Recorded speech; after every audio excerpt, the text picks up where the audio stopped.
우리 한국 분인데 구글에서 일하시는 분입니다. 그분이 갖고 있는 직함은 수석 디자이너입니다.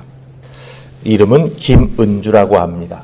이분이 2020년 11월 달에 미국 워싱턴주에 있는 시애틀에서 한인 취업 준비자들을 모아놓고 한번 강연을 했어요. 코로나 상황 속에서 직장을 찾아야 되니 얼마나 그 마음들이 답답했겠습니까? 그 모인 자리에서 여러 가지 좋은 말을 많이 해주었다고 합니다. 그리고 그 강연 제일 마지막 부분에 이런 말 한마디를 더했답니다. 여러분, 쫄지 마세요. 수석 디자이너로서 IT라고 하는 그 공룡 회사지 않습니까? 구글. 세계에서 제일 큰 회사죠. 거기에서 수석 디자이너가 됐으니 얼마나 많은 것들을 경험했겠습니까? 좋은 이야기를 많이 해주었을 것입니다. 어떻게 이력서를 써야 하고 어떻게 자기의 포트폴리오를 준비해야 하고. 그런데 이상하게도요, 그분은 이런 말을 했어요. 좋은 강연 내용 많이 했지만 맨 마지막에 여러분 쫄지 마세요. 이 한마디를 해줬는데 나중에 강연 끝난 다음에 내용이 좋다고 하는 사람도 많이 있었지만 이 쫄지 마세요라고 하는 한마디에 용기를 얻었다라고 하는 메시지를 보낸 분들이 참 많았대요. 그래서 제가 사전을 찾아봤어요. 쫄다라고 하는 게 뭔가. 원래는 졸다라고 하는 건데 발음이 세져서 쫄다가 됐답니다. 위협적이거나 압도하는 대상 앞에서 겁을 먹거나 길을 펴지 못하는 상태가 바로 이 쫄다라고 하는 상태입니다. 여러분의 인생에 있어서 무엇이 여러분을 쫄게 만듭니까? 저도 사람인지라 쫄 때가 있어요. 쫄 때가 있어요. 특별히 코로나 상황을 겪으면서 2020년 4월과 5월 달쯤에 코로나가 막 번져나가고 교회의 모든 예배가 막히고 갑자기 온라인으로 전환시켜야만 한다. 언택트하는 모든 그런 것들을 만들어내야 된다. 그런 이야기를 막 들었을 때 잠시 저도 쫄았습니다. 그런데 여러분, 우리 모두는 이 땅에 살아가면서 쫄지 않고 살아가고 싶습니다. 그렇지 않습니까?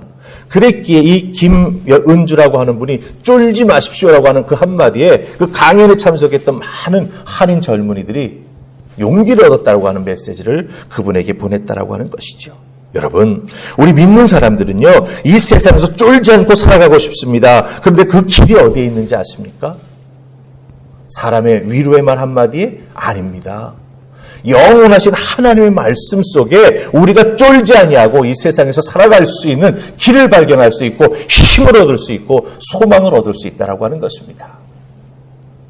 신명기 4장 1절로 14절 말씀 속에 우리가 이 땅에 살면서 정말 쫄지 않고 기쁨과 은혜와 힘을 얻으며 살아갈 수 있는 놀라운 하나님의 가르침이 있습니다. 우리 그 말씀 한번 찾아보십시다. 자, 우리 1절 말씀 보십시다. 신명기 4장의 1절입니다. 다 찾으셨습니까? 우리 같이 읽습니다. 자, 시작.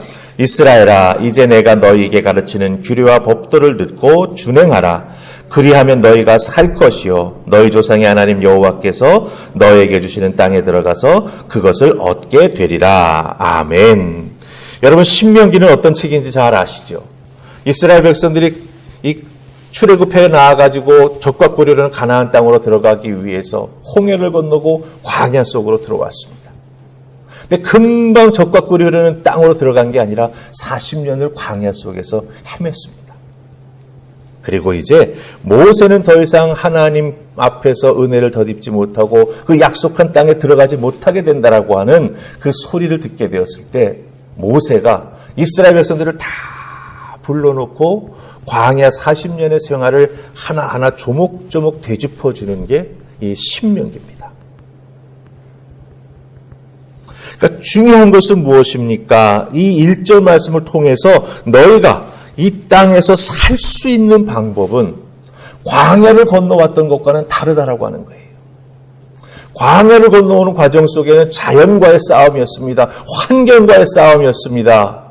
더군다나 애굽에서 종노릇하면서 살아왔던 내 뼛속까지 심겨져 있는 그 거짓 근성, 다른 사람이 내 인생을 다 정해주는 것 그대로 따라가기만 해왔던 그 수동적인 생각, 그것을 하나하나 하나님이 다 뽑아버리시는 것이었습니다.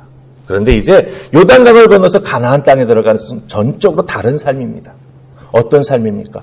죽고 사는 삶이 즉각적으로 정해지는 거예요. 왜? 전쟁을 통해서 땅을 하나하나 점령해 나아가야 되기 때문에. 그렇기 때문에 그 상황을 앞에 두고 모세는 이스라엘 백성들 앞에서 무엇을 말하고 있습니까? 이스라엘아, 이제 내가 너에게 가르치는 규례와 법도를 듣고 준행하라. 그리하면 너희가 살 것이요. 그렇죠? 굉장히 중요한 말씀을 지금 하나님은 모세의 입술을 통해서 우리에게 해주고 계시다라고 하는 거예요. 1절은 특별히 두 부분으로 나누어집니다.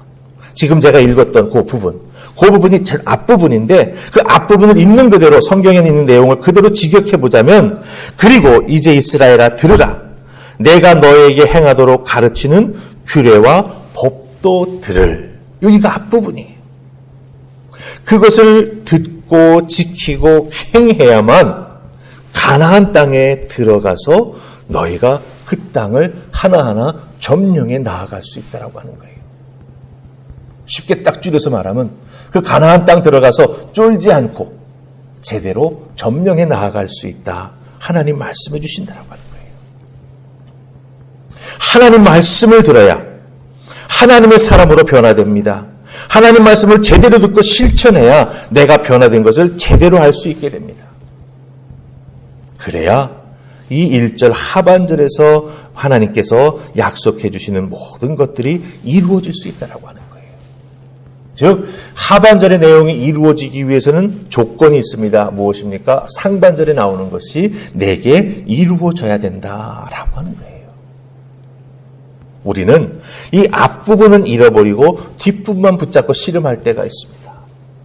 그것만 붙잡고 기도할 때가 있습니다. 하나님 내가 축복받아야 되는데, 하나님 내가 이 문제를 해결받아야 되는데. 그런데 더욱더 중요한 건 무엇입니까? 앞에 것이 이루어져야 뒤에 것이 선물로 우리에게 주어진다라고 하는 거예요.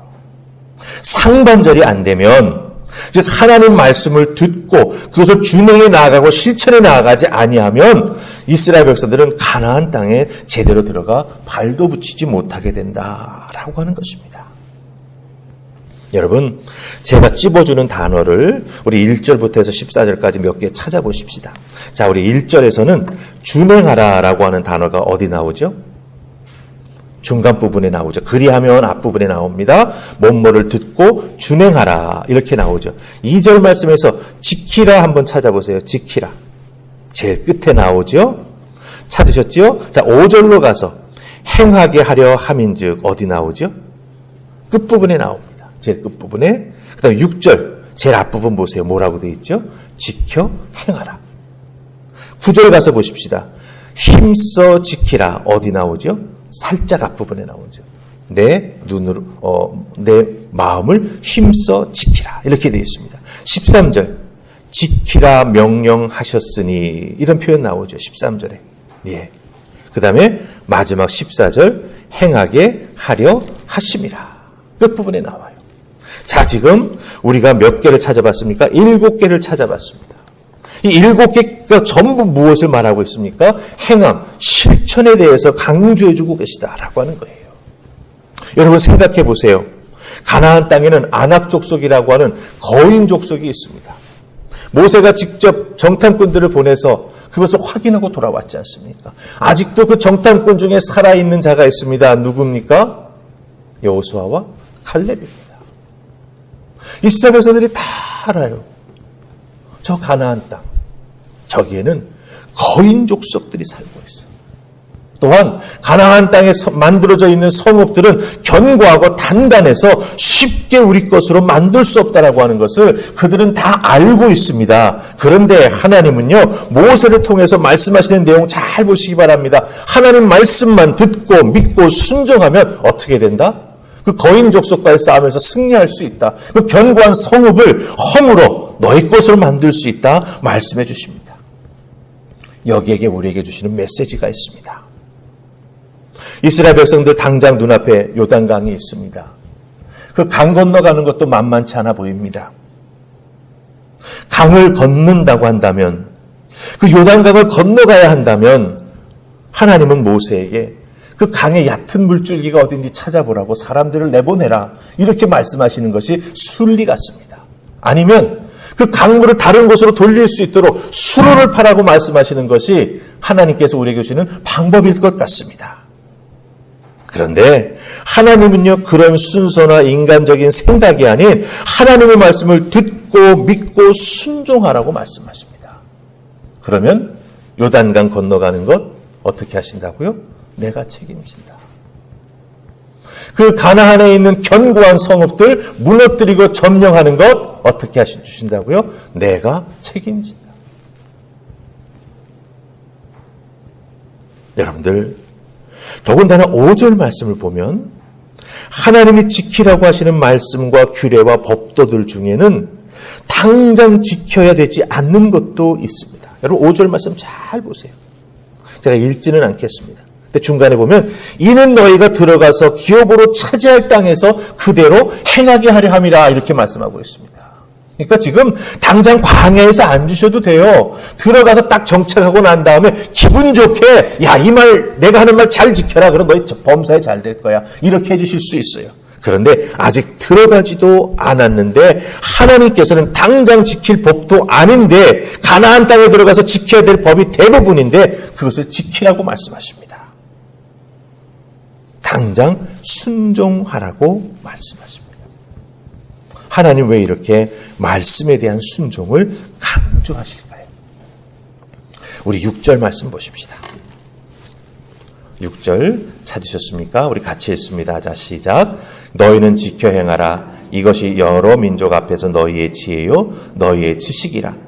그들이 이 모든 규례를 듣고 이르기를 이 큰 나라 사람은 과연 지혜와 지식이 있는 백성이로다 하리라. 아멘. 자, 여러분 6절을 한마디로 바꾸면 뭐라고 말할 수 있습니까? 하나님이 인정받게 해주시는 거예요. 네. 하나님 말씀을 듣고 순종해 지켜나가는데 그걸 통해서 이 세상의 백성들 앞에서 하나님은 인정받게 해주신다라고 하는 겁니다. 이렇게 큰 백성이 어디 있냐라고 말하지 않습니까? 높여주시는 겁니다. 이 다른 나라 백성들이, 다른 민족들이 이스라엘을 우러러 보게 된다고 말씀해 주십니다. 하나님께서 말씀하신 규례와 그 율법, 율례를 순종하여 듣고 지켜나가게 될 때 이와 같은 놀라운 일들이 일어나게 된다고 하는 거예요. 하나님 말씀 지켜라 지켜라 말씀하시는 것에는 다른 목적이 있는 게 아닙니다. 지키는 자들로 하여금 세상에서 존귀 여김을 받게 해주시는 하나님의 놀라운 섭리가 그 말씀 속에, 그것을 지키는 신앙 속에 숨겨져 있다라고 하는 것이죠. 우리 믿는 사람들은요, 그렇기 때문에 그냥 살아 숨쉰 한 사람으로 이 땅에 그냥 존재하는 게 우리의 목적이 아닙니다. 하나님은 이 땅에서 하나님 믿고 말씀 통해서 은혜 생활에 나아가면서 기도를 통해서 능력 있고 또한 교회에서 세상을 향해서 복음 증거하는 삶을 살아가는 우리를 그냥 살아가도록 만드시지 않았다라고 하는 거죠. 이 땅에서 내가 왜 살아가야 하는지, 하나님께서 왜 나를 불러서 예수 믿는 자 삼게 해주셨는지, 또한 나로 하여금 왜 사명 맡겨주셨는지 그것 하나하나 깨달아 알게 해주시면서 결국은 무엇입니까? 나를 통해서 하나님의 선하시고 높으신 뜻이 이루어지면서 또한 우리도 이 땅에서 존귀 여김을 받는 하나님의 사람들 되게 해주시기 위해 우리에게 말씀 주시고 그것을 듣고 지켜 행하라 우리에게 말씀해 주신다라고 하는 거예요. 그래서 여러분 잘 기억하십시오. 하나님 말씀에 대한 순종은 곧 우리에게 능력으로 나타납니다. 하나님이 우리를 높여주시기 때문이에요. 때로는 하나님의 말씀이 우리를 훈련시킬 수도 있습니다. 그러나 그 훈련을 우리가 잘 견뎌내게 되면 어떻습니까? 하나님께서 그 훈련을 통해서 우리에게 주시는 은혜와 능력을 덧입게 된다라고 하는 거죠. 그렇기 때문에 세상이 감히 가볍게 여길 수 없는 하나님의 능력, 하나님의 말씀의 권능이 순종하는 우리를 통해 나타나게 된다라고 하는 거예요. 여러분들 그러면 이 세상에 쫄 필요가 있을까요? 없을까요? 없지요. 예, 하나님 말씀을 통해서 우리가 권능을 덧입고 하나님의 능력이 신앙생활하는 우리를 통해서 나타나게 되는데 우리가 왜 세상에서 쫄입니까? 쫄 필요가 없다라고 하는 겁니다. 그러게 여러분들 2022년 한 해 하나님 말씀 듣고 깨달아 알고 순종하는 여러분이 되시기를 주님의 이름으로 축복합니다. 순종은요, 수동적으로 살아가는 게 아니에요. 하나님 말씀에 순종하며 나아갈 때 하나님의 권능이 우리에게 부어지게 되고 능력이 나타나게 되면요, 우리는 정말 자유하면서 세상 사람들이 말하는 창조적인 삶을 살아가는 우리가 된다라고 하는 거예요. 왜? 하나님의 영이 우리를 이끄는데 세상 사람들은 하나님의 영을 알지 못하잖아요. 그러니 우리를 보면 놀랄 수밖에 없는 거예요. 그와 같은 일들이 꼭 여러분에게 일어나실 수 있기를 주님의 이름으로 축복합니다. 자, 우리 7절 말씀 보십시다. 7절 말씀 정말 귀한 말씀이에요. 찾으셨습니까? 가까이 우리 같이 읽습니다. 시작. 우리 하나님 여호와께서 우리가 그에게 기도할 때마다 우리에게 가까이 하심과 같이 그 신이 가까이 함을 얻은 큰 나라가 어디 있느냐. 아멘. 자, 보십시다. 이 7절을 한마디로 줄이면 뭡니까? 우리가 기도하면 어떻게 된다? 하나님이 우리에게 가까이 와주신다라고 하는 거예요. 출애굽이라고 하는 것은 단순히 애굽이라고 하는 나라를 탈출해가지고 이스라엘 백성들이 자유하게 되는 것만이 아닙니다. 그 잘못된 자유는 방종으로 흐를 수 있죠. 그게 광야에서 보여줬습니다. 오히려 출애굽이라고 하는 것은 무엇입니까? 가나안 땅에 들어가는 그 모든 과정을 통해서 하나님과의 관계를 회복하는 것입니다. 하나님과의 관계를 회복한다라고 하는 건 하나님과 가까워지는 거예요. 하나님과 밀접해지는 거예요. 하나님과 하나가 되는 거예요. 근데 그 하나가 되는 것을 어떻게 해야 된다? 기도함으로 해야 된다라고 하는 거예요. 7절 말씀 뭐라고 말하고 있습니까? 우리가 하나님 앞에 기도할 때마다 하나님은 우리에게 가까이 와주신대요. 가까이 와주신대요. 그래서 출애굽기 29장 45절 말씀 보면 이런 말씀이 있습니다. 내가 이스라엘 자손 중에 거하여 그들의 하나님이 되리라. 네. 왜 하나님이 이스라엘 백성 중에 거하십니까? 가까이 하려고. 가까이 하려고. 네, 여러분들, 이 가까이 하려고 한다라고 하는 이 단어, 여기에 사용된 히브리 단어는요, 그냥 거리, 몇 센치 떨어졌어, 몇 미터 떨어졌어, 이런 물리적인 거리를 뜻하는 게 아닙니다. 여기에 사용된 가까이라고 하는 히브리 단어는요, 무슨 의미를 가지고 있냐면, 가까이 와서 누군가에게 영향력을 주고 충격을 주어서 그 사람이 변화되어서 중요한 결과가 만들어지는 것을 의미합니다. 그러니까 하나님을 믿는 자녀들에게 가까이 오시게 되면 어떤 일이 일어납니까, 여러분들? 하나님의 임재하심을 느끼게 되지 않습니까? 하나님의 은혜와 권능을 우리가 덧입게 되지 않습니까? 성경 속에서 하나님과 가까이 한 사람들은요, 한 명도 예외 없이 그 인생이 바뀐 것을 우리가 발견하게 됩니다. 대표적으로 꿈의 사람 요셉. 그렇죠? 아버지로부터 참 사랑을 독차지했어요. 그래서 형들에게는 사실 질투의 대상이었습니다. 그런데 어떻게 됐습니까? 꿈꾼 것 하나 때문에 형들에게는 버림받고 팔려가지 않습니까?